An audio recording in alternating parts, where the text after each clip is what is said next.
what is the yellow stuff? Read this up here. Matthew, we don't understand what you're telling us. Matthew, what is the yellow stuff? Yeah, the ones on here, that's all. Miss October, we were the ones on October? They were so flippy, I loved them. They were so flippy. Now they're all gone. So they had a different kind of buggy in October? What was it, Matthew? I don't know. Now the flippy stubborn. Was it a bench buggy? Was it at this Home Depot? It was. Or another Home Depot? It was at this home. Are you sure? I don't know when we've been to this Home Depot. Oh, I think I brought him, but I don't remember putting him in a It buggy. Well, just was. hold my hand. Do you want to get in the basket and walk, or do you want to walk? I just want to walk. Yeah, it's starting to rain more. Let's go across the street. All right, which one am I doing? Look at me. Look at me. Hey, okay. Knock on the door. Look at me. Where am I? Beep, beep. Raise up the latch. Walk in. Head baker. Eyes peeper.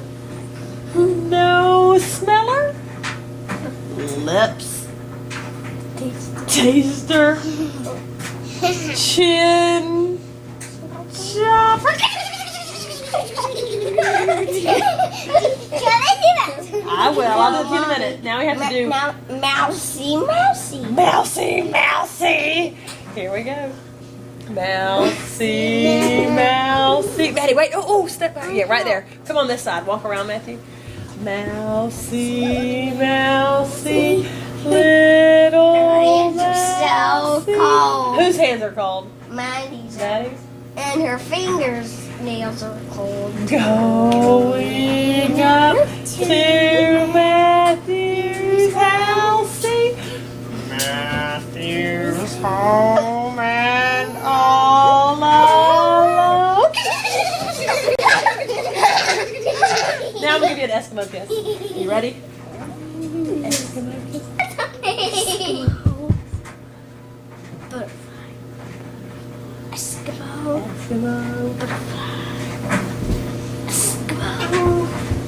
Now let's get some toast. Can you give me a kiss like a harp seal mother?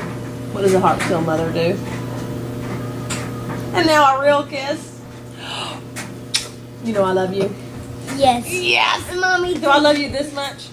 This much. No, even more. I love you all the way to the moon. Isn't that right, Maddie? You love me. Right? We're making a mommy sandwich. Mommy, you're getting on top of me. I know. Okay. I'm so excited I could pop a tire. What are you excited about? Mystery eater, of course. All right, we're almost ready. Particularly happy.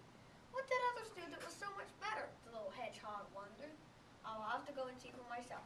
Perhaps I'll learn something from them. So, he tied up a knapsack and headed off. Show that page again, Matthew. Hold it. Maddie, help him. There you go. See, here he is. He's moving out. Suddenly, a tortoise sped by Miko. Hey, tortoise, wait a minute, cried Miko. Why are you running? I'm in training, she panted. Training for what? Asked the little hedgehog. Training to be the fastest tortoise in the world. Miko scratched his forehead. Isn't it a bit difficult to run with such a heavy shell on your back? See, here she's running. I'll scare you. Now who scares who? That is the end of Mystery Week.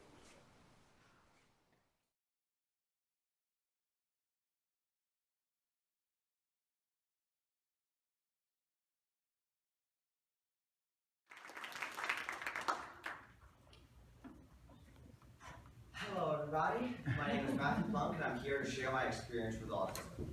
I will begin by delivering a brief autobiography. I was born in Colorado to a pair of math teachers who to this day are my biggest supporters. I then moved to Virginia where I obtained a wonderful sister and an autism diagnosis. Ever since I've been in Georgia, I have been experiencing multiple different sorts of therapies. Physical, occupational, psychological, service dogs, and currently I am on medications which regulate both my mood and my impulsivity.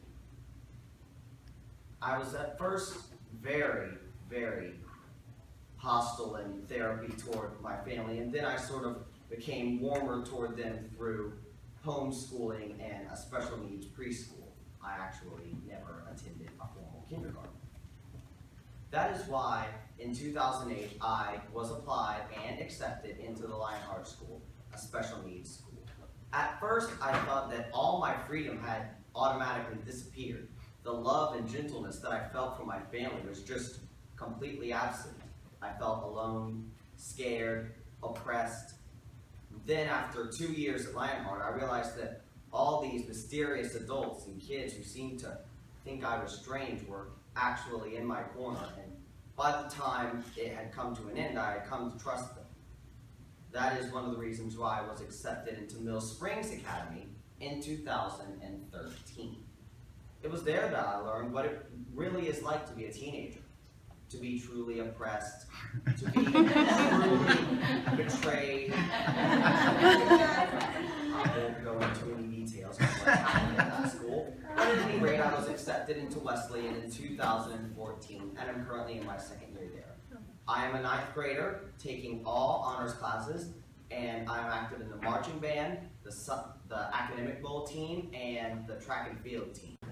But I am also, I acted in the 8th grade, and,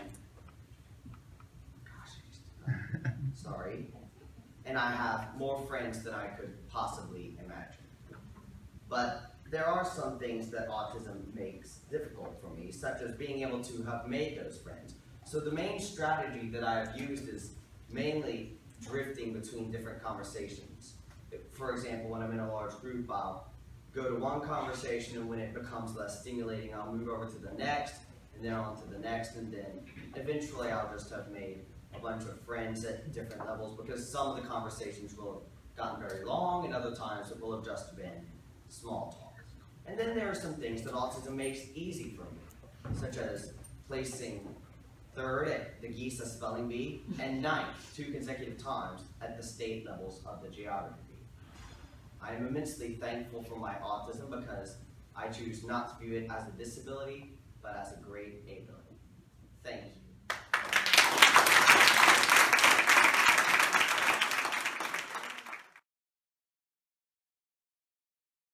Does anybody have any questions? Any questions, anybody?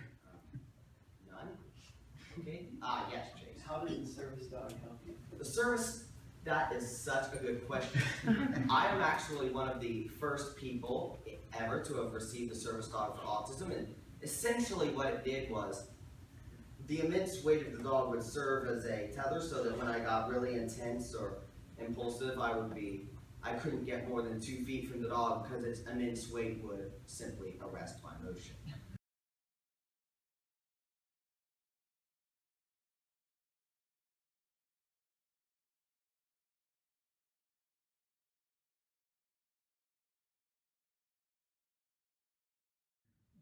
I gave up the service dog in 2008 for a slightly smaller dog.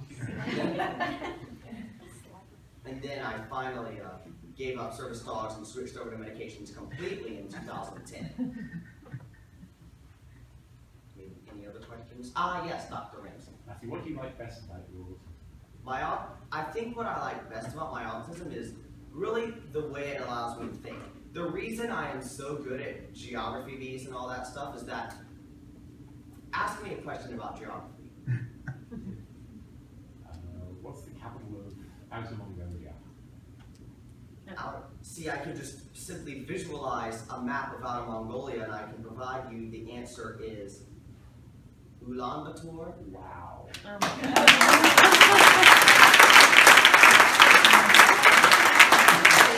It works with spelling as well because I can simply study the origins of languages. I studied Latin, Greek, German, Japanese, all sorts of different languages, and then I can categorize spelling. So if I'm provided with a word like Schussboomer, I can think that's German SCHUSSBOONER. Any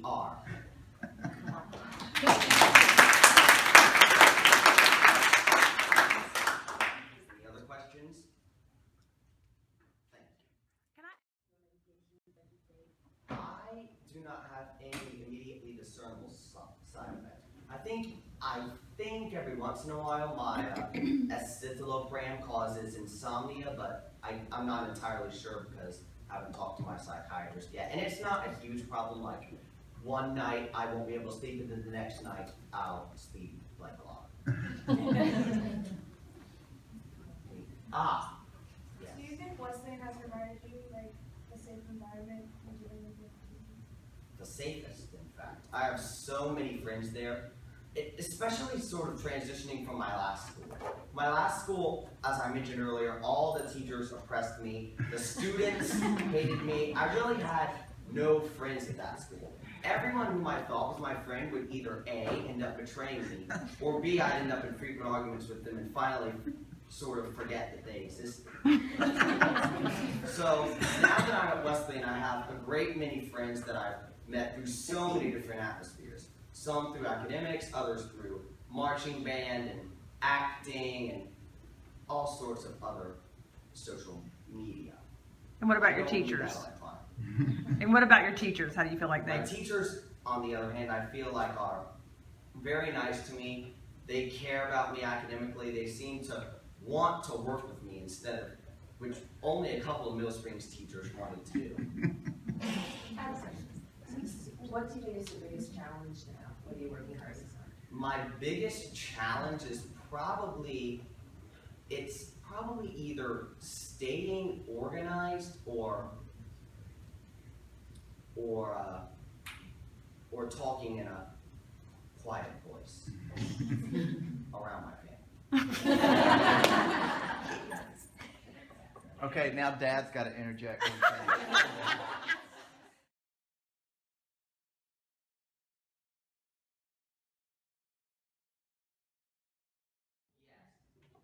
What brought you? What brought me here? What do you mean? Like, why did you come here? Why did I come here? Because Dr. Ramsey and Ms. Meisner invited me here. He's also a Kids Georgia member and has been almost since the inception of the group. Yes. And we invited Matthew here because Matthew is exactly the kind of person that we want to tell us really how we should be doing our research. And so I hope that Matthew will come and see us again and again, and we'll always be welcome in this building. Thank you. Matthew, tell them what you would like to do when you get older. I'm really not exactly sure what I would like to do when I would get older, but I've always thought about going into a STEAM job, and it sometimes varies. Sometimes I feel like becoming a drummer, other times I feel like becoming a doctor or even a lawyer, maybe at some times I've even thought about becoming an engineer. You. My question, how old are you, Matthew? I am 15 years old. At 15, I mean, clearly at 15 there's not much, future or professionalism as you just talked about that you'd be thinking of. But with your acknowledgement of the fact that you have autism at a younger age versus your 15 age now, and all of those children who think about their future, has your schooling, your therapy, your training, has that given you a better vision and a better hope for being able to facilitate in a more professional environment versus what you may have felt isolated prior to? I would say yes, very much so. Like, do you feel you'll be comfortable going to college, working a job with other I've people? always wanted to go to college and work in a professional environment. Do you think that increased that comfortability by the meds, by the therapy, by being so involved in the scientificness that's available to you with the disorder? Do you feel like that is what really molded that hope and that enthusiasm for that? Actually, no, it's not. I started taking an intense interest in animals when I was a young boy, and I started learning about these people called scientists or zoologists or herpetologists who study these animals. And later, as I started realizing what the internet can do, I started looking up other things like countries and world histories and ships and different movies, and I soon started realizing all that the world had to offer, and that's when I started sort of getting into this whole mindset of I want to do some professional job. And I don't think he ever doubted that he would be able to, but the therapies and the medicines have definitely opened up like his ability to be able. Would you? I mean, you agree with that? Like, Yes. but he probably never realized early on that he was as constricted as he was socially, because he's always had the passion and the desire to do those things and the cognitive ability.